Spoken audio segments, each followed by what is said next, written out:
Chief की दावत, ये कहानी है, इसको पढ़िएगा कि बेटे ने बॉस को घर बुलाया है खाने के लिए। Sir welcome for dinner. पूरा घर सजाया गया है बॉस के लिए, क्योंकि बेटे के प्रमोशन के दिन आए हुए हैं और बेटा इस चक्कर में है कि अगर चीफ को खुश कर लिया तो इस बार तो प्रमोशन हो ही जाएगा।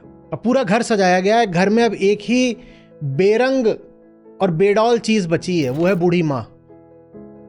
बाकी पूरा घर ऐसा कर दिया गया है जैसे नवयौवना। वो माँ है, वो कुबड़ा के चल रही है, खखर खखर कर रही है, कुछ जानती नहीं है वो।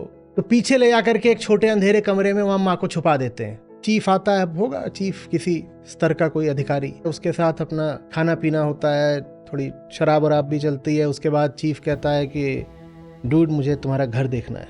तो बोलते हैं हाँ हाँ हमने तो पूरी तैयारी करी है, let me show you around. तो उसको लेके जाते हैं, इधर उधर दिखाने लगते हैं। एक ही कमरा है जो बंद पड़ा है, और अंदर से वहाँ कुछ घिघियाने खखारने की आवाज़ आ रही हुई, कुछ हो रहा होगा। बोलते हैं नहीं नहीं यहाँ कुछ नहीं है, ऐसे ही वैसे ही। तो ये चीफ बोलता है नहीं मेरे को तो यही देखना है। वो खोलते हैं, अंदर ले आते हैं, वहाँ वो माँ बैठी हुई है। माँ के होश उड़ जाते हैं।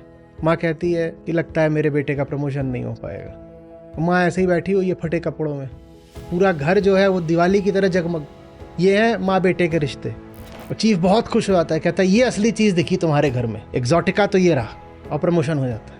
ये एक तरह की विडंबना है, एक आयरनी है जिस पर कहानी का अंत होता है। पर कुल मिला के बात यह कि बुढ़िया माँ को तो कहीं अंधे कोने में ही फेंक दिया जाता है। प्रेम असली चीज होती है। ये खून के नाते बस सांत्वना के होते हैं। थोड़ा जमीन पर आकर के चीज को देखिए। ये रूमानी दुनिया, फैंटेसीज एंड इमेजिनेशन, इससे थोड़ा ही चलता है।